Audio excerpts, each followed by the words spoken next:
motor kasi ako lang mag-isa yung lumabas. Nagpahinga ang lahat. Meron na akong bibilhin saglit kasi merong may nagpabili sa akin, may nagpasabay ng item. So kukunin ko lang yun para mapadala ko na. And then babalik din ako agad sa hotel. Nagmotor na lang ako guys kasi bukod sa mabilis siya, mas mura. So yung pupuntahan ko, 60 baht lang pag nakamotor tayo or 120 pesos. And then mabilis ako makakarating, hindi tayo affected ng traffic. Nagdala lang ako ng scarf para at least maprotektuhan yung ating yung ating buhok at yung ating balat dahil maginit. Yan, so pupunta lang ako dito sa side.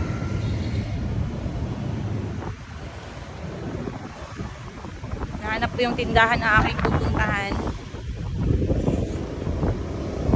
Grabe dito guys, oh. Taas ng mga building. Daming sasakyan. Yung Tesla, ginawa lang nilang parang tricycle. Daming Tesla, daming Porsche. Sa amin sa Jensan, marami po kami doong transformer. Ay, merong event ngayon. Ito yung mga pilan. Sa Liaosay. Ay, maraming pila ngayon. Pop Mart yan guys ha. Yan ang pang noon ha. Trong pa ikaw Liaosay.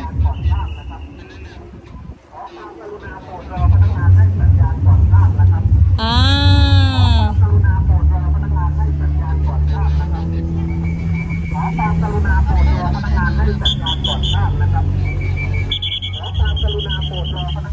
Yan guys ang pila ng Pop Mart. Ganyan kadami.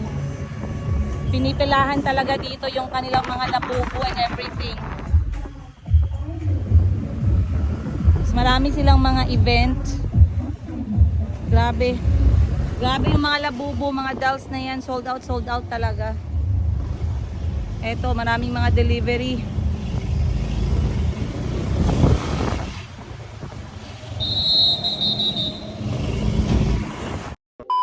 Kami ulit dito. Parang taga dito lang kami ah.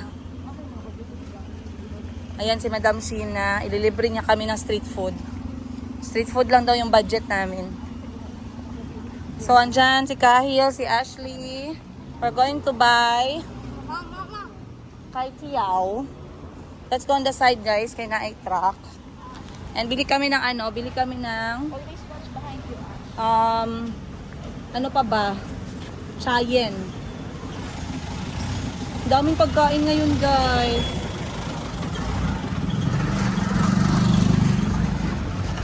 Tapusin ko pala yung aking ngayon, apartment rebuild kasi last time hindi ko natapos. Sa dami-dami ng naming ganap. Nagalit ako kanina kasi siningil ako ng mahal ng motorsiklo kahit na kinausap ko siya sa Pasatay na malapit lang naman yung pinuntahan ko. Tsaka hindi naman traffic. Pero talagang in-insist niya. Kaya okay, go. Sa'yo na yan. Meron talaga dito guys, pag hindi ka marunong magpasatay, mahirap dito manirahan. Dapat matuto ka talaga ng language nila. Marami kang ma-encounter na problema kapag hindi ka marunong magsalita ng lengguwahe. Kaluto lang tayo dito ng wadiha. Hello. Ano siya, pwede daw dito maglingkod, magkaon. Kasi Madam 10 gives guys. Bubuka ang bulaklak, papasok ang reyna. Malapit na kami umuwi. Mamiss mo yan? Gusto talaga ang food, kaya kinakain ko na ngayon. Oh, grabe siya oh. Ginalagay niya lahat ng mga gulay. Oh, aloy nak. Dapat lang mga sidewalk, diba dapat dato mas laga? No? Grabe yan sila magbenta ba? Non-stop. Wow. Yan yung sweet basil. Masarap? Yung bagoong masarap? So good. Thailand version. Sayang, di pwedeng iuwi. Yan guys, oh. Ayan si nanay, tsaka si tatay, nagluluto. Wow. Akin na yan guys, oh.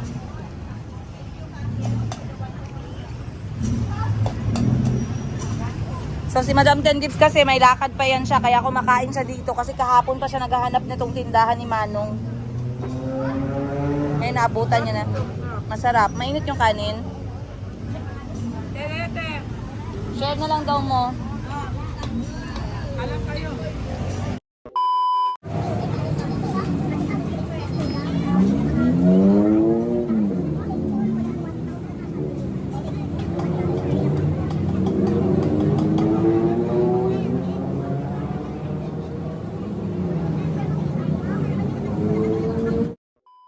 The bleaching was due when about 17 or 18. How about, so after cleaning and polishing it will polishing and it written by Okay. enough. enough? Okay, Enough. 1,200. I pay card, is okay? Cash. Cash? Cash. We don't have the card machine. Okay. Pamalaki na ha? 30 to 40 minutes. Okay. Clean all and polishing And polish too. everything. It's okay. Yes, that one. And that maybe from washing or Uh. something or don't sleep too much. You're not sleeping enough, the doctor said. The dentist Don't said. drink a lot water. Oh, drink a lot of water. Maybe. You don't drink a lot of water. Okay, Tay, I get money from the machine. Okay. You can go. After finish, Oh. clean and Ha. polishing. Because his friend he thinks his teeth is a bit yellow, so I told him we go and clean. Clean and after Polish polishing is maybe still better. better, but wait until It 18, will. 19 do the bleaching. This one, Not- okay. Not necessary. My pen line. Okay, thank you. If that good case for whitening, but too young. Too young. Not. How about fluoride, doctor? Fluoride. Like You can fluoride help to whiten the teeth for white kids. full line not help, but okay. After cleaning, I apply full line. You can apply for him. Okay, okay. Same price. Same price. Thank you, Denti, doctor. Okay guys, so kanina nag-aantay kami sa loob ng bahay. Nare-realize ko si Kahil pala due na siya for your dental cleaning. So ginagawa ko to pagkasama ko yung mga anak ko. Pero since Kahil is with his dad, parang hindi siya nagkakaroon ng schedule appointment every 6 months for cleaning. So ngayon, since merong dentist dito na area, nag-research ako at meron sa harap ng hotel namin. Medyo mahal siya compared sa Pinas. Kasi 1,200 kanila dito. Sa Pilipinas is 1,200 pesos. Dito 1,200 pat. Nasa 2,400 pesos yun. So mahal siya guys. Pero okay lang kasi pag hindi na naman naasikaso ng tatay niya, nag-worry ako na baka maneglect yung ngipin ng bata. And I think he's about to use braces very soon para maayos yung kanyang smile. So ang gagawin natin is magpapalinis siya ng mga 40 minutes and then at least feeling better siya. Nag-worry din si Kahil kasi yung teeth type niya medyo yellow. Hindi naman sobrang yellow. Pero kasi sabi ng doktor, normal lang yun sa ngipin ng ibang bata. And ang dapat gawin dyan is kailangan mag 17-18 muna siya kapag gusto niyang whiten pa yung teeth. Pero sa ngayon, cleaning lang, polish, at saka konting fluoride. Yun lang ang kaya natin gawin. The rest is wala ka nang magagawa kasi normal na yun ang teeth. Pero may mga bata kasi dito guys, sa bansang to, minsan yung mga bata nang bubuli ba. So wala na sila ibang magawa, wala sila ibang masabi, mga ganun. Pero sabi ko kay Kahil, wala namang problema kasi his teeth is actually looking good. Ayun. So antayin lang natin siya. Mag-withdraw muna ako ng pera kasi wala na akong pera. Withdraw lang ako ng konti. Meron pa naman ako natirang savings. And not see. Okay.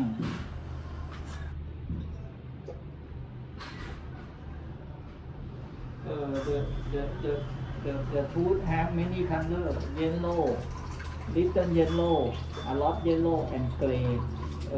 In this normal tooth is a yellow, not little yellow, not white from his body. So that the milk tooth is white, but the permanent is a little yellow. So that it looks different. But the milk white for his body is like this. so that maybe wait until to do How old?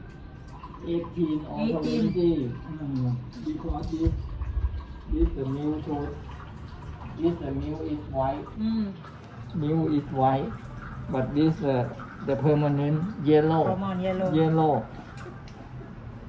His body yellow. Yellow. Okay. So that weight because this milk tooth white, but permanent yellow. So that Permanent. cannot change anything. Weight. But now little white after brushing and polishing. This one.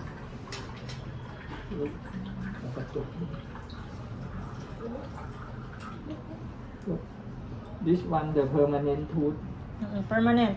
permanent but little decay, little decay, little start to be the whole, start to be the whole. This one no, No. the permanent. Permanent. This one also permanent.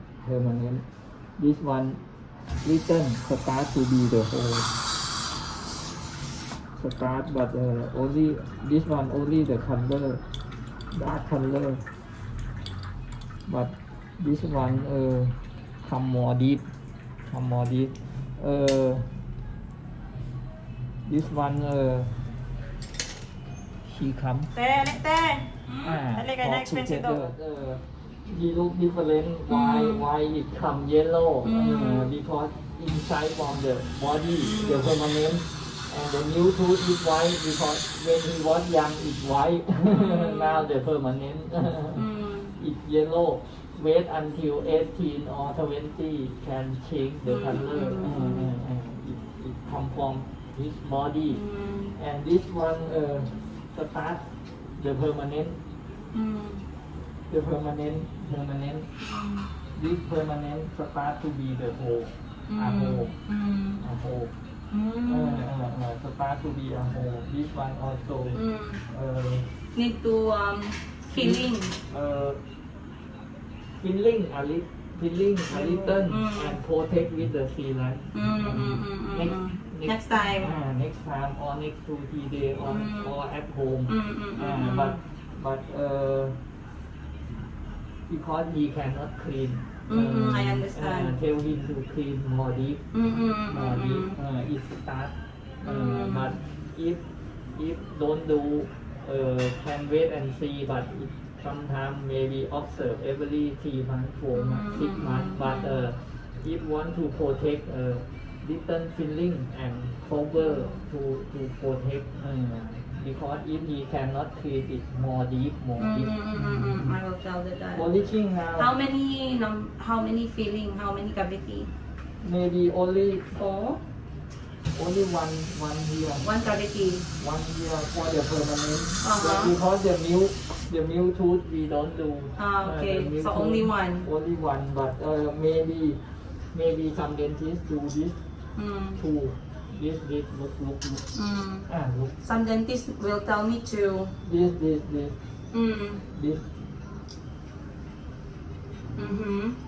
and this. This and this. And But this. this more deep.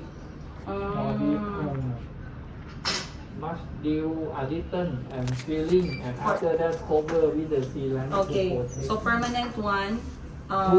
Two. Permanent teeth. 2 filling. Two filling. The- No drink water 30 minutes. Okay. Okay. No food, no water 30 minutes. Start now. Okay. Full line. Fluoride kaya. Fluoride to do what, doctor? To make the Fluoride tooth strong stronger. and reduce the decay. Okay. Daniel, put the fluoride, anak. 4 minutes. No water.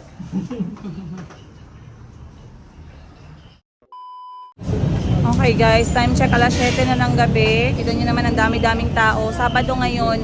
Kanina maaga, wala masyadong tao. Pero dagsaan na sila today. And ayan, dami-daming mga nagbebenta dito sa gilid. Merong juice, merong sticky rice, merong prutas. Ang sarap naman ang benta ni ate doon. Babalikan ko yan mamaya. Punta muna ako ng 7-Eleven. Ba't nawala yung 7-Eleven dito? Ayun pala, balik ako guys. Kasi normally yung 7-Eleven, nasa ano siya? Nasa, yung ATM, nasa 7-Eleven siya. Eh, hindi ko lang alam kung meron ba tong ATM dito. Mamaya, mawala-wala pa tayo guys. Or, papasok ako ng mall.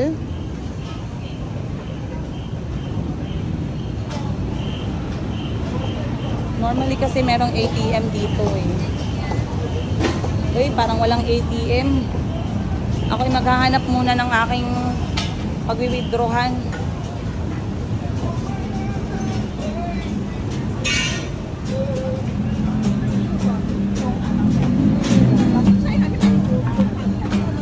Daming tao. Ay, sarap naman yan, mais. Puros na lang lahat masarap. Walang ATM dito. Ba yan?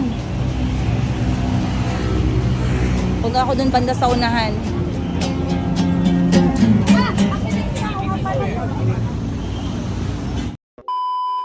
Ayan.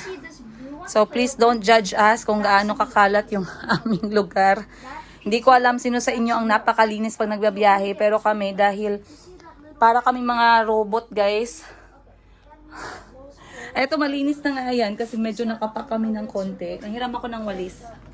Shh, guys, you are loud. So lumabas ang lahat. Nagpaiwan na ako kasi medyo pagod na yung aking kaluluwa.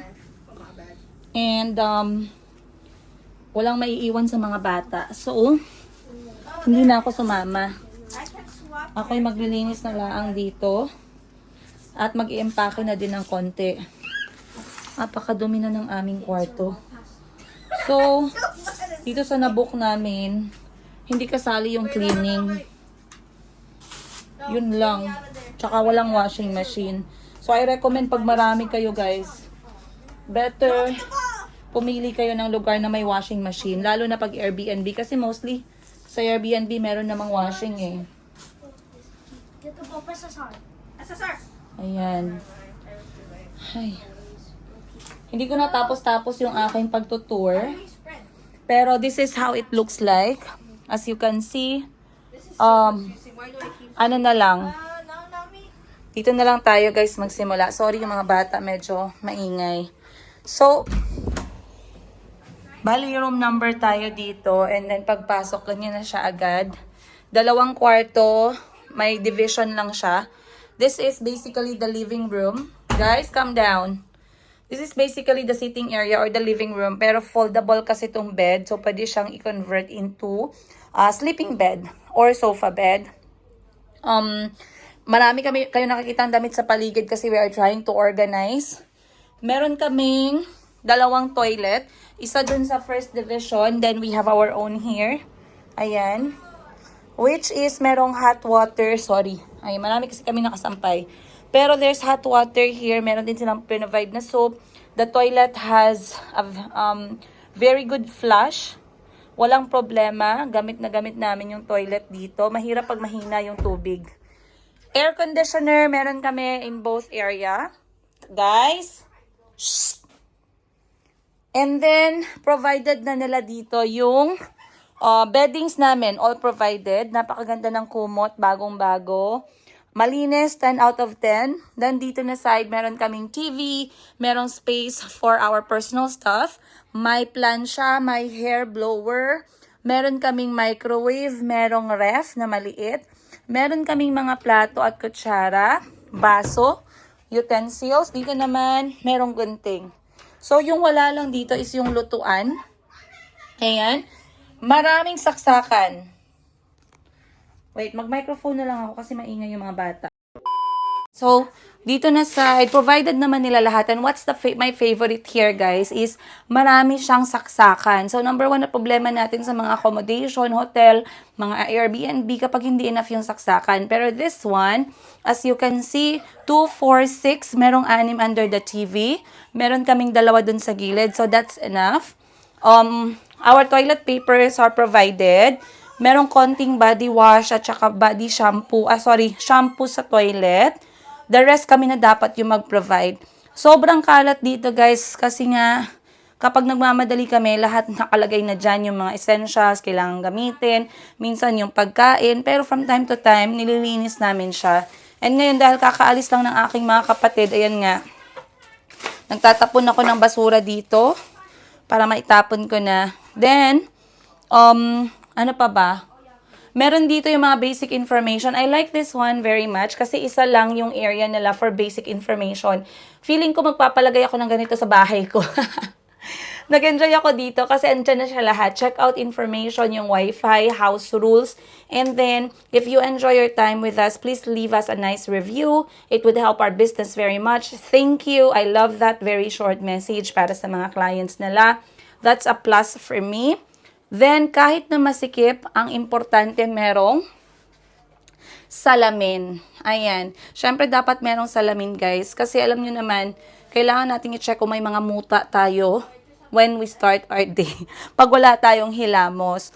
So, basically, the space is not too big.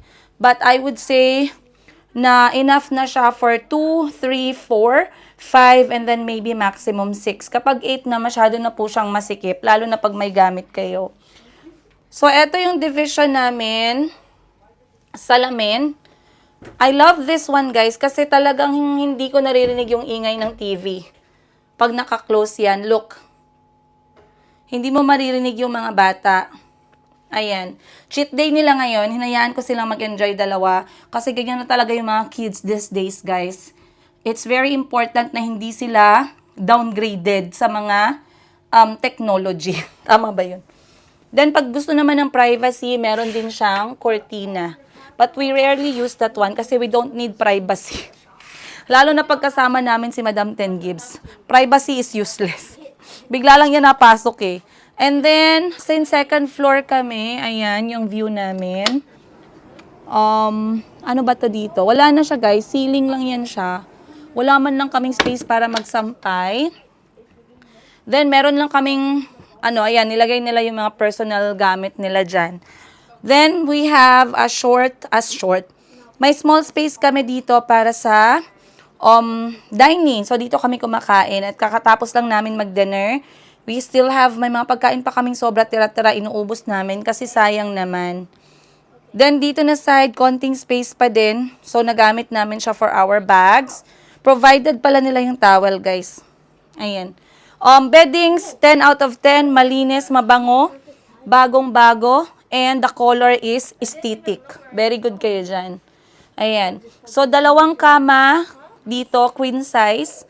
So, tagdalawa kami dito, guys. Si Madam tsaka si Boss Jerry. Dito na side si Ashley tsaka yung si Boss Jean. Doon na side ako tsaka si Boss Balileng. Then, yung anak ko si Kahil who joined us a day later. Then, dito naman na side is ang toilet naman na number 2. Or yung main toilet. So, as you can see, lahat ay okay. Lahat ay provided. Ayan. Ang ganda, guys. Napakalinis, napakaganda ng lugar. Komportable na siya. May exhaust, which is good. Proper lighting, that's good also. Ayan. Basta importante is yung toilet eh. Yung tubig dapat enough. So, nagwawalis ako, guys. Then, yung ibang gamit namin, since hindi na siya enough, nilagay na namin under the bed. Ano yung na-miss ko dito na hindi ko naisip nung nag-book ako? It's the washing machine, number 1. So, take note nyo na lang yan, guys, ha? Kasi ang hirap. May mga places na mahal magpalaba. Nagpalaba kami, siningil kami ng mahal. Nag-try ako mag-discount. Nahirapan ako mag-discount. Mabait naman po yung may-ari. Kaso, mas maganda pag you can wash your clothes using machine para madaling matuyo. Ang problema, walang machine malapit sa amin. At wala kaming space. Pag nilabhan namin siya by hand, wala kaming space para magpatuyo ng damit. So, medyo naubusan kami ng damit on the first 3 days namin dito. Doon nakabili naman kami ng konti, guys. Pero iba pa din. Kasi minsan, merong mga traveler na ayaw mag-uwi ng maruruming damit. Dito na side, hindi ko napakita, they have a smart TV as well. So, each space, meron kaming TV na kanya-kanya. Meron kaming access sa Netflix. Ang air condition nila bagong-bago, so napakalamig din. Merong mga saksakan. That one is good. May saksakan doon na side. May saksakan din dito. Is kung magkano namin na i-book itong lugar na to. Once again, normally nakasulat po ay for 5 packs. Pero 6, I believe, wala namang problema. Even 7. Kasi hindi naman ganun ka-stricto sa Airbnb. Hindi katulad sa ibang mga hotel. Pero I got this place at Airbnb. And the name of this place is Premium Platinum. Or Platinum Premium Deluxe Apartment, and it is located in the heart of Bangkok. Katabi lang siya ng Platinum Shopping Mall. Sobrang accessible. Ayan. Accessible sa lahat. Pero like I said, take note nyo na lang na wala silang washing machine sa property na to. And also, ano pa yung isa na nasabi ko kanina? Wala silang machine. And ano pa nga yung isa nakalimutan ko? Yung space nila, hindi ganun kalaki. Ayun. Ano pa ba yung mga questions normally? Yung kanyang location, then ang kanyang presyo, saan ko na-book sa Airbnb. Nakita nyo naman yung toilet, maayos naman siya. When it comes to rules and regulations, hindi naman sila ganun ka-stricto dito kasi madami kami we are 6 and sometimes we are noisy, pero wala namang problema. The caretaker of the place is very nice and very compact lang yung space. Very cozy. Maliit lang siya talaga. Pero okay na. Goods na. Ayan. So, maglilinis lang muna ako, guys. Alright, guys. Sa wakas. At makakapagpahinga na rin ako ng konti. Tahimik ang all kasi nagsilabasan po sila at nagpaiwan ako dito kasi nakalimutan ko na yung feeling, guys, na tahimik, ng katahimikan. Sunod-sunod, ilang araw, ilang gabi. Masaya naman, yes, masaya. Pero nakakamiss din yung mga ganitong klaseng moment. Pero anyway, ngayong araw, sobrang nag-enjoy kami. Dami kong gustong i-share sa inyo at gusto kong mag-summarize para naman sa mga nanonood ng aking video at may plano kayong gawin itong Thailand travel or Bangkok travel at less talaga. At least meron kayong idea. Okay? So, first up is yung Silom Thai Cooking School na aking ginawa kasama ang aking anak, aking pamangkin na si Ate Ashley at saka si Madam Ten Gibbs. 5 stars. Highly recommended. Gawin ninyo. Sobrang amazing. Hindi lamang sa tour sa palengke, hindi lamang sa experience na pagluto at pagkain, kundi yung mismong pag-experience mo ng behind the scenes sa kusina ng Thailand. Yung pag-experience mo ng pagluto ng isang potahe from scratch. Amazing experience, guys. Sobrang natuwa ako at ginawa ko yun finally. If you ask me kung gagawin ko pa ba ulit, yes, gagawin namin ulit.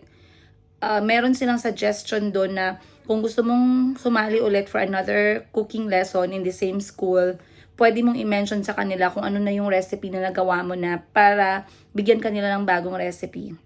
So I really enjoyed it. Nag-enjoy si Kahil, nag-enjoy si Ashley, nag-enjoy ang kapatid ko. We booked this activity via Klook pa din. The price is around 2,000 pesos per person or 2,000 to 2,500. Kung tinatanong nyo ako kung worth it, yes, sobrang worth it. Nag-enjoy kami, nag-unlimited kain kami, 4 na putahe plus yung aming dessert. Yun lahat yung nakuha namin. Pero above all that, guys, the experience. The experience, hindi mo mababayaran. And for me, it's something na very unique. Hindi lang siya yung tour na ikot-ikot lang kayo, picture-picture lang kayo, hindi. Kundi meron din talaga kayong natutunan na skill, which is yung pagluto, plus yung pagluto ng Thai food. So, I highly recommend. Pwede sa mga bata. Of course, yung bata na marunong nang humawak ng kutsilyo at marunong nang magluto sa apoy. ano pa ba? May bad review ba ako dito sa Silom Thai cooking activity natin from Klook?